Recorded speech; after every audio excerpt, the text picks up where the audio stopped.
This week on Vice, America's new Cold War with Russia. Российских войск на Украине нет. This is NATO territory. We will defend every inch. Don't mess with it. The chess game is to contain Russia. Должны понимать, что с нами лучше не связываться. There's no check on what Putin may do.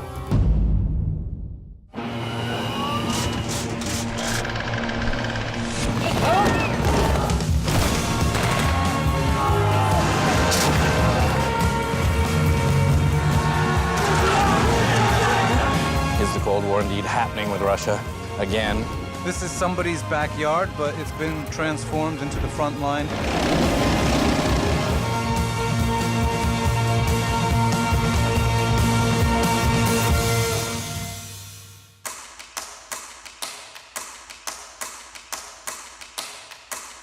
I grew up in the 1980s, during one of the most politically intense periods of the Cold War. At that time, the world was effectively split in two. On one side was the Soviet Union and its allies, called the Warsaw Pact, and on the other side was the United States and its allies in NATO.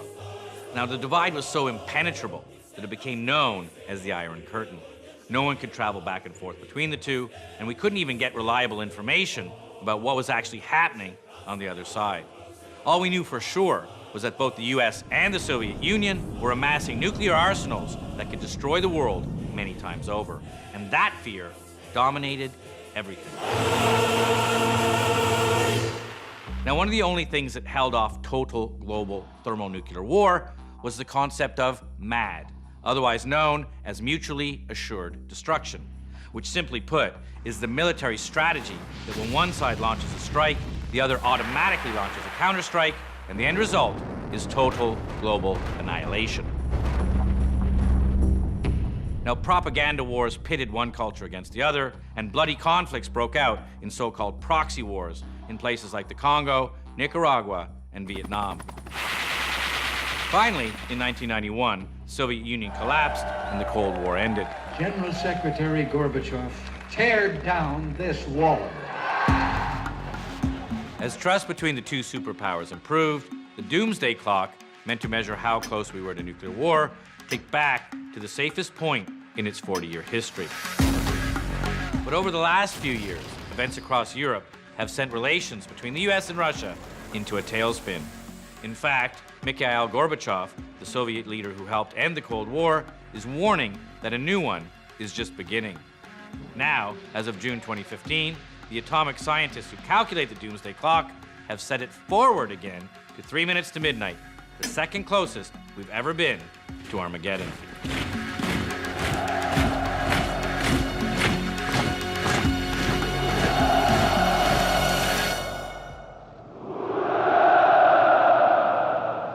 Now, to find out what's actually pushing these two superpowers back to the brink, we wanted to speak to the major players from both sides. So we begin this Vice special report in the nerve center of the Russian Federation, the Kremlin.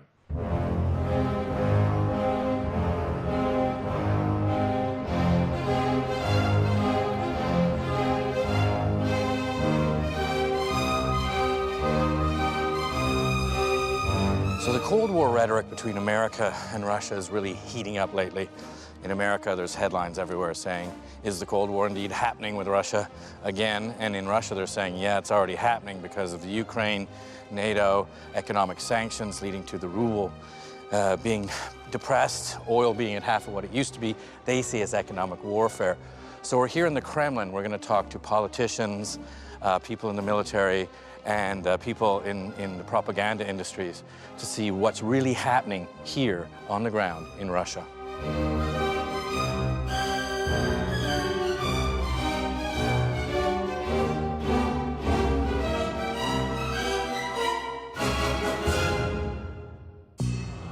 The first official we interviewed is one of the most senior figures in Russian politics, Sergei Lavrov.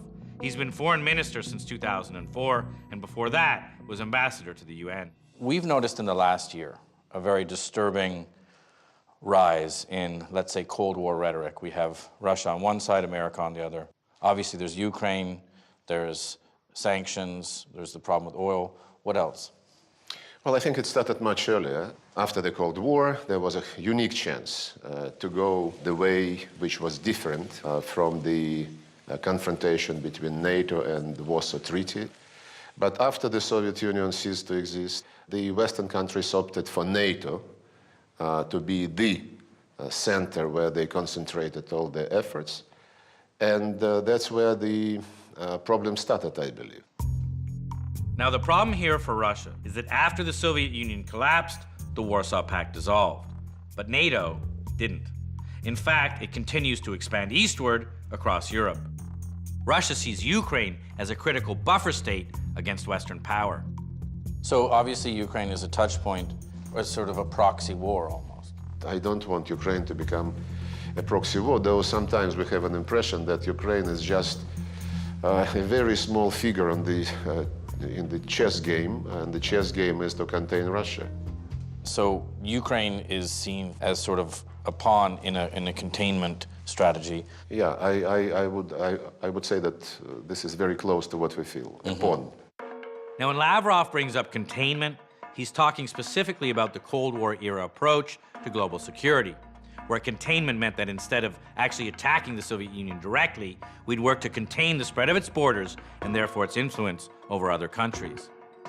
Now, working in Russia's favor is the fact that Ukraine is both demographically and politically split. In the West, most Ukrainians see themselves as part of Europe, but in the East, there are many Russian speakers with loyalties to Moscow. And as vice correspondent Simon Ostrovsky saw firsthand, the decision about whether to align with Putin or the NATO powers has literally torn the country apart.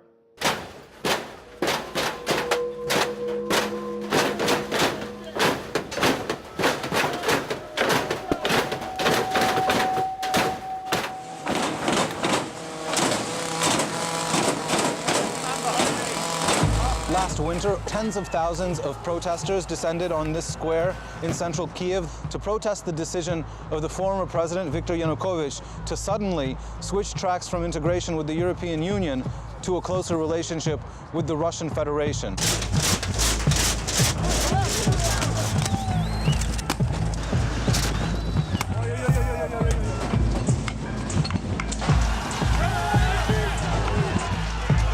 They stayed on the square for months until they were able to push him out of office, but not before over 100 of the protesters were killed here. It was at that point, when Ukraine was without a government and without a command structure, that Vladimir Putin decided to move his troops into Crimea and eventually to annex the peninsula, sparking the war in eastern Ukraine. Now, in the chaos that followed, pro-Russian communities in eastern Ukraine took up arms and declared themselves independent republics. And that fueled the ongoing conflict that has already claimed thousands of lives. The largest city in separatist-controlled territory is Donetsk, and it holds a major strategic position, which is the region's only international airport.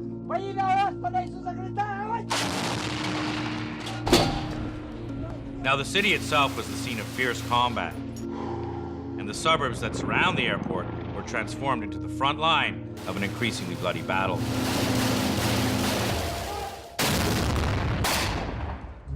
Now, this bridge outside Donetsk has been held by Ukrainian government forces since the beginning of the conflict, and the commander there agreed to take us to the front line during a shaky ceasefire with the separatists. Можно походить, посмотреть чуть-чуть? Да, конечно. Только, говорю, оружие и все остальное вы не снимаете. Давайте на мост, может, зайдем. Можете зайти, только аккуратно. Чтобы не было снайперов. Это нежелательно. Ну вот, 2 километра, там же Донецк. 2 километра туда? Да. В принципе, перемирие, но мы им не верим. Ну да. Полностью иду передовая. Вот это передовая. Или нет, передовая, да. Separatist lines are just 200 yards away from here. This is one of the furthest positions into separatist-held territory that the Ukrainians have managed to take. It's the town of Pesky. This is somebody's backyard, but it's been transformed into the front line and a war zone.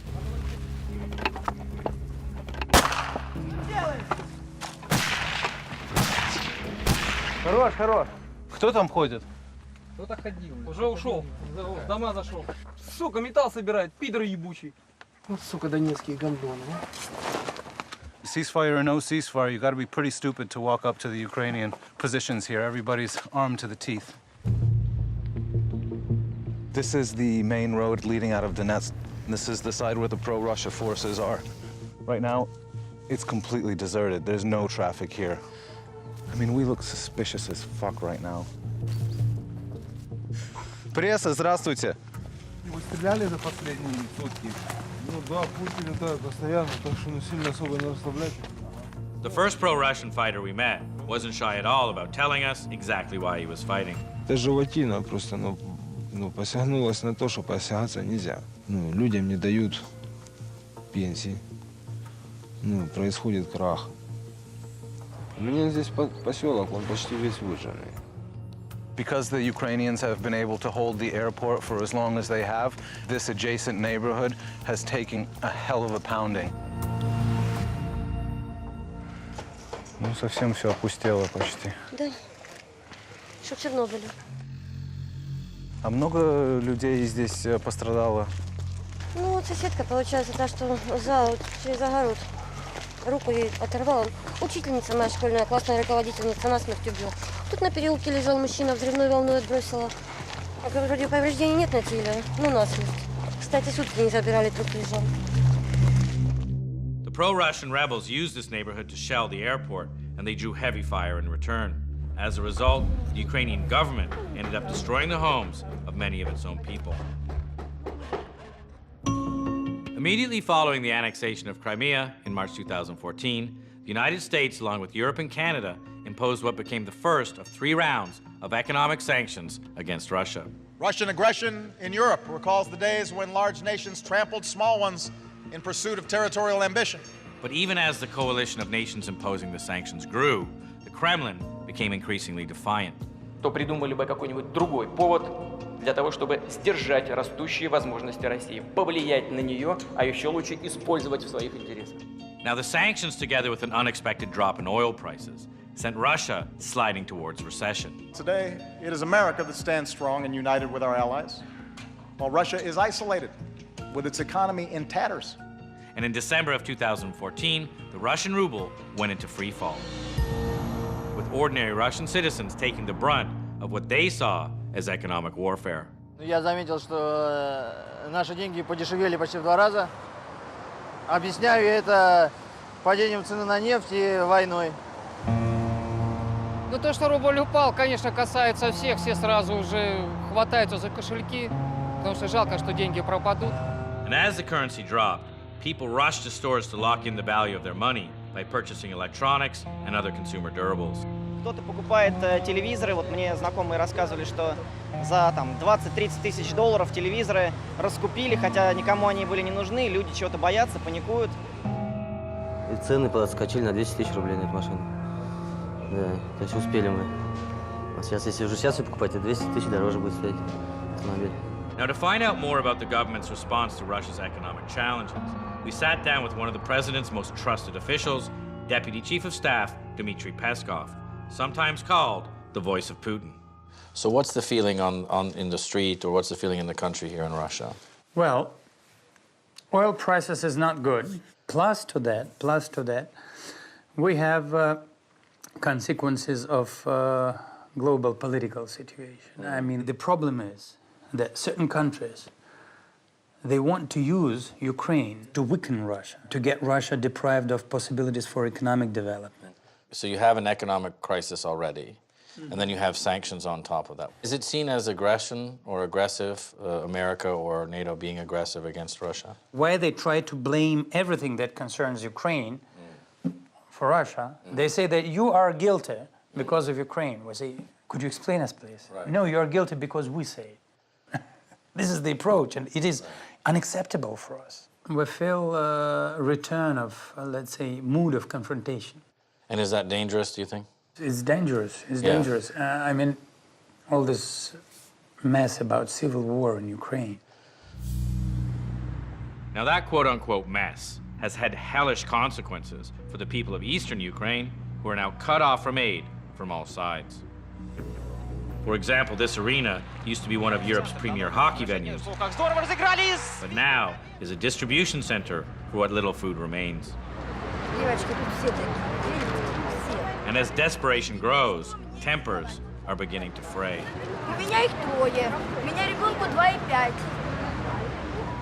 Now, in the absence of a functioning government, the pro-Russian rebels are scrambling to provide for the civilian population. Это все люди, которые ждут, когда мы их будем запускать покушать. Да, не пойдешь, миллионные очереди, стоишь 3 часа и уходишь ни с чем. На сегодняшний момент больше может людей умереть от голода, чем от войны на самом-то деле. Вы чувствуете немножко брошенными обеими сторонами? Скажем так, что мы чувствуем себя брошенными со стороны Украины. Дело такого рода, что мы все славяне, то вроде бы. And when you travel just outside the city, you realize exactly why they feel abandoned. Because stopped just at the city limits were long convoys of trucks filled with aid from NGOs and other charitable organizations. Можно залезать? Well, I'm seeing just bags and bags of oatmeal in here, and every truck's got something different in it. It's basically just food. А вот я как раз замкомандира, вот тот, который остановил это все. Это хорошая тактика для того, чтобы сломать их, чтобы они вернулись обратно в Украину. Если вы отдельное государство, пожалуйста, так тогда сами кормите. То есть я считаю, что это, In order to learn more about the strategy behind the blockade, we spoke to Ivan Yakovina, a Russian journalist who lives in the Ukraine, who's been a rare voice of dissent in the Russian press. The Ukrainian government made a really brave decision to tell this territory is occupied by another country, and we cannot support our citizens in this territory anymore. So all those people who still live there, they need to get money, they need to get food from somewhere, and Ukraine is not providing to them. So the only choice for them is to ask Russia to help. But if Russia will start helping them, it will be official that Russia is occupying the part of Ukrainian territory. And Putin cannot allow this to happen. Now, the reason why Putin can't let that happen is that any admission that Russia is officially involved in eastern Ukraine would spur the international community to clamp down even harder. So it's not surprising that many of the fighters we approached were hostile to the foreign press. А вы какое средство массовой информации? Мы HBO называем. Все западные журналисты, в моем понимании, педерасты, блин. Почему? Потому что они работают, блин, против нас, блин. Опошляя нас, делая нас алкоголиками, наркоманами, показывая. На самом деле здесь люди вообще не пьют, не курят. Блин. Все, завязывай, блин. However, not all the rebels were so reluctant to talk. А вы волонтер из России? Я приехал из России. Людей очень много, которые пришли не военные. Научились воевать и воюют. Это не просто накат, скажем так, на Украину отдельно, а вообще на славянский мир. Now, the presence of Russian soldiers in Ukraine has long been a bone of contention between Washington and Moscow, with both sides desperate to control the story. Вопрос, есть или нет у наших войск на Украине, говорим прямо и определенно. Российских войск на Украине нет. Russia's soldiers, tanks, air defense, and artillery support and fight alongside separatists. Russia has to stop lying and has to stop fueling this conflict.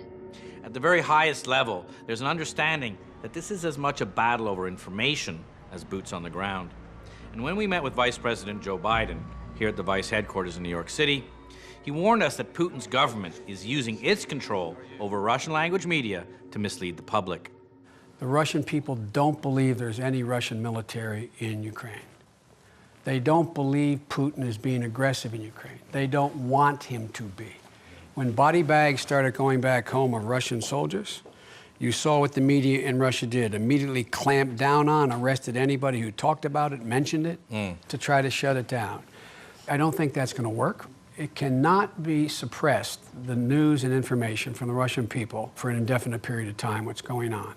And they're soon going to learn that the reason for the drop in the ruble is in part because the sanctions have had a significant impact. And there's a reason why we had the sanctions, why the international community stayed together on it. Because of Ukraine. because of Ukraine. And because it's not just Ukraine, it's about what happens in the rest of Europe if we turn a blind eye.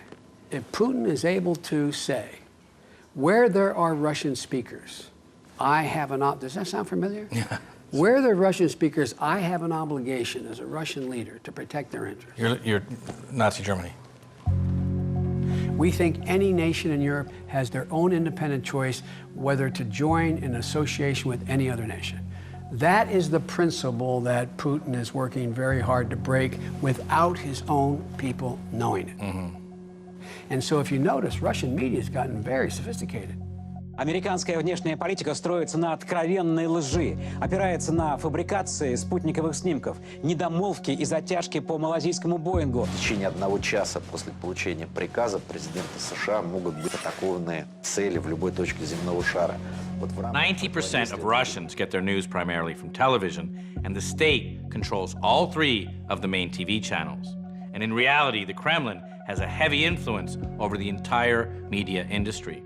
Now, when you go to Russia, it doesn't take long to see just how well this propaganda machine is working. Мы вас уже разбомбим к чертовой матери. И в этом плане вы можете мне рассказывать от забора до обеда, что Соединенные Штаты и НАТО в целом — это миротворец. А для меня это новый Третий Рейх.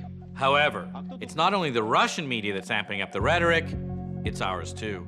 Right now, Putin is winking at Joseph Stalin as Russian expansionism is on the march. He wants to bring down NATO. He wants to show the United States to no longer be a superpower. I think they want revenge. Frankly, we've got to take a tougher stand. The man is clearly a sociopath. He has the ambition to restore, the glory of the Russian Empire. Now, keeping in mind that Russia and America are the world's 2 biggest nuclear superpowers, together owning more than 90% of all nuclear warheads, the stakes in this game of brinksmanship are insanely high. So we wanted to get answers from the leader with perhaps the greatest power on earth to influence the situation, the President of the United States of America. Don't you see it as dangerous where you have anti-American Cold War rhetoric and you have state-run media? So you have the rise of not just Cold War rhetoric.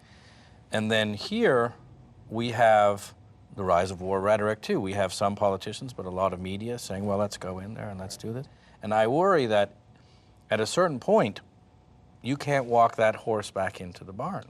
What Putin's doing with state-run media and the suppression of civil society and the suppression of the internet and the suppression of dissenting voices is obviously entirely different from what's happening here. I mean, we've got a First Amendment and there's a multiplicity of voices. Part of what happens when you have state-run media, the Russian economy is taking a hammer blow because of their incursions into Ukraine. It's terrible for the future of Russia, but because ordinary Russians aren't getting good information, there's no check on what Putin may do. We're raising the costs of what he's doing in Ukraine to incredibly high levels where rationally they would do something different, but he's not necessarily operating based on those cost-benefit analyses because right now he's still popular. Obviously, if there was state-run media in the United States, whoever the president was would have the ability to make whatever screwy policies they had look good as well. Now, as it turns out, Russia has a media outlet here in the United States that is actually bankrolled by the Kremlin. The news channel RT, founded as Russia Today, broadcasts in more than 100 countries, including the US, where it markets itself as an alternative voice to mainstream media for American audiences. And we met with RT's editor-in-chief, Margarita Simonian, to discuss the role of media in this current crisis. Isn't it a risky game for media to stoke the fires even more and more because then the public Of course it is. gets more and more frenzied? Yeah. And then if something were to happen politically, it's harder to rein back in. Look at the plane, the MH17. Now, the plane she's referring to here is Malaysia Airlines Flight 17, which crashed in eastern Ukraine in July of 2014, killing all aboard. Now, much of the world immediately concluded that the plane had been shot down by Russian-made weapons. However, Kremlin loyalists have denied this from day one. I assume that in the States, more or less everyone thinks that it's all Russia's fault. Why do they think so? Because this is what media have been telling them. MH17 was blown out of the sky by pro-Russian separatists. Of course, Vladimir Putin is supplying these heavy weapons to the terrorists, so he is directly responsible. It's very clear that there are Russian fingerprints all over this weaponry. Although no investigation has been held yet, the media posted pictures of Putin with the taglines, Putin's bomb or whatever. Vladimir Putin is literally getting away with murder. If in a month or two, for some reason, Obama wants to stop it and lift the sanctions and become friends with Putin again, he already can't do it. In the news, you see a lot of stuff that is pretty much like Cold War. It wasn't always like that.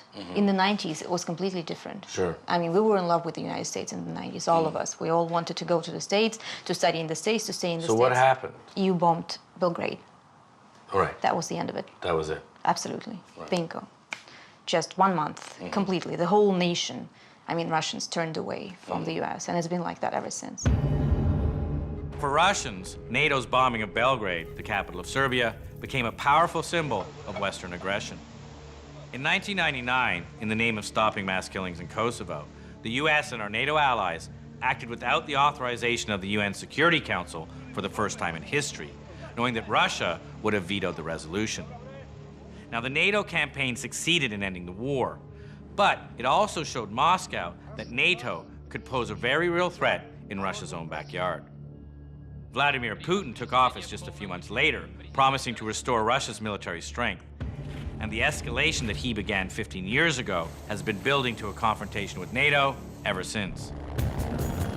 Last year on Vice, we saw firsthand the firepower that NATO has built up along its Arctic border with Russia. Colonel Tormund Heier, a Norwegian military commander, explained to us how NATO troops are preparing for a potential Russian incursion. If the crisis occurs, we will try to defuse it. If that doesn't work, we'll have to trigger the Article 5 in the Washington Treaty in NATO. An attack against one member of NATO is regarded as an attack against all members of NATO. Now, what this means is that a blow-up on this remote frontier would actually have serious global consequences, because Article 5 requires NATO to respond collectively to an attack on any member. And ever since Russia's annexation of Crimea, the countries on NATO's eastern flank are building up their forces as a deterrent. NATO air defenses in the Baltic states have had their hands full. These fighter pilots in Lithuania are flying nearly constant intercept missions to counter the massive increase in Russian violations of Baltic airspace over the past year. And they have reason to be anxious, because just like the Ukraine, these Baltic countries are former Soviet republics with large Russian-speaking populations. And as Moscow orders military drills and overflights next to their borders, many in the Baltics worry that they could be Putin's next target.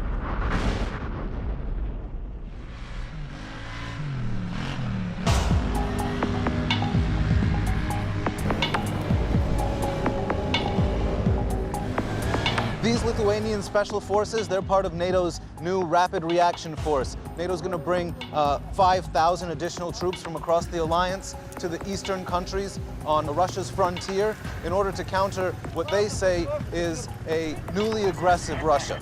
These are Lithuania's elite of the elite. This is going to be a raid scenario. The players are 3 by tactical Land Rovers, a sniper team, and also we'll have a heavy weapon support by ATVs using the 60mm mortars. Are they blanks or are they firing live rounds? Negative, they're firing live rounds.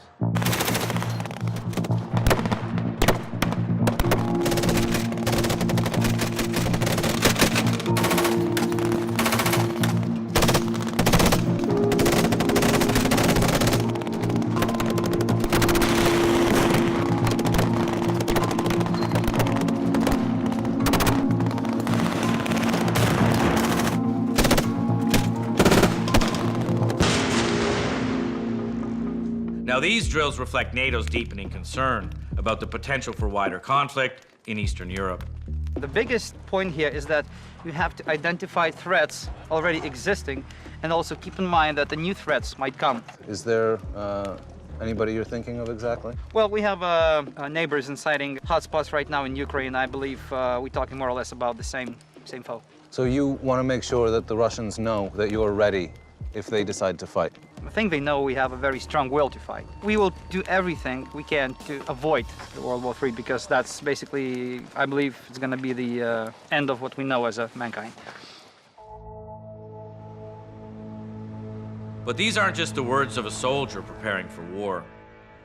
The president of Lithuania, Dalia Grybauskaitė, echoed this exact sentiment to us. Do you seriously believe that Russia could attack a NATO country, even though that could potentially trigger World War III? If the behavior of especially today's leadership in Russia will become even more unpredictable, even more aggressive, of course, some kind of provocations can be. Why not? The threats which we are already seeing via aggressive exercises on our borders in Kaliningrad region, that's why we need to be prepared to defend ourselves. In 1940, we did a mistake. We didn't fight back Russians' invasion, and we stayed because of that in Soviet Union for 50 years. We will not repeat this mistake. We will defend ourselves. In September of 2014, President Obama went to Estonia to reassure the Baltic states that they wouldn't be fighting alone. We'll be here for Estonia, we will be here for Latvia, we will be here for Lithuania. You lost your independence once before. With NATO, you will never lose it again. And President Obama is now backing up that promise. There are American soldiers on the ground in the Baltic states right now. All right, roll up. NATO's current troop deployment in Europe is at its biggest force level since the Cold War. Hey, 2-2, you can stop right here. That includes the expansion of its tactical response force from 13,000 to over 30,000 troops. And much like the Russian fighters who wouldn't admit that they were actually sent by the Kremlin, the US troops we met there wouldn't commit to an objective either. When you're training these men here in Lithuania, so close to Russia, what do you think you're actually training them for? I'm training my soldiers to learn how to fight as a platoon in a company, sir. We're partnered with the Lithuanians so that we can build those relationships and work on that NATO alliance. Now, while the deployment of these troops might seem trivial in the grand scheme of things, or just part of a small regional strategy, U.S. Assistant Secretary of State Victoria Nuland explained to us that they're actually a critical part of a larger geopolitical chess game. The decisions that NATO took to deploy on land and sea and air in the Baltic states were a direct response to the little green men that we saw very quickly in Crimea and in eastern Ukraine, and were designed to say to Russia, this is NATO territory, this is Article 5 territory, we will defend every inch, don't mess with it. What we're trying to do is advance the same policy that we've had for 25 years, which is it's in our interest, it's in the rest of Europe's interest to have a Europe that's increasingly whole, free, and at peace, and these moves made by the Kremlin undercut and threaten this compact that we've had for all of these years. However, in Russia, NATO's presence in Eastern Europe is seen as highly provocative. But to better understand Russia's point of view towards NATO, we spoke to their former NATO ambassador, Dmitry Rogozin, who is now the Deputy Prime Minister and whose duties include overseeing the military.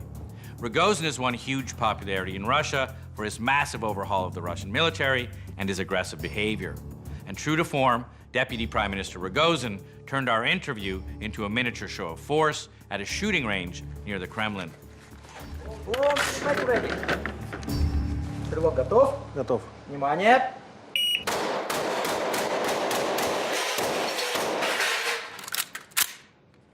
All right.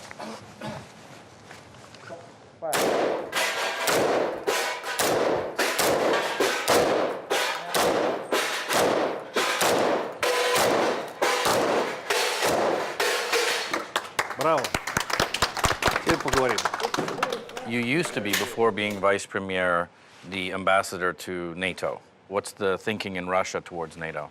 Работая 4 года в НАТО, я убедился в том, что все-таки это организация из далекого нашего прошлого. Она по-прежнему живет инстинктом борьбы с Россией, и мне это было очень обидно. И все обещания, которые были даны еще в 90-х годах, когда развалился Советский Союз, о том, что НАТО не будет двигать военную инфраструктуру границам нашей страны, они все эти обещания оказались просто ложью, и это, конечно, нам совершенно не нравится. Rogozin is currently overseeing a military whose budget has nearly doubled in the past decade alone. And today, the Kremlin is spending hundreds of billions of dollars on modernizing both its conventional and nuclear weapons. So you believe that NATO is moving aggressively towards Russia, and then Russia then has to defend itself? Ну как мы должны реагировать? Просто сидеть сложа руки? Нас никто не поймет, наш народ нас не поймет. Западный мир должен принять Россию в качестве сильного государства, которое защищает свои национальные интересы. Это нормально для любого государства.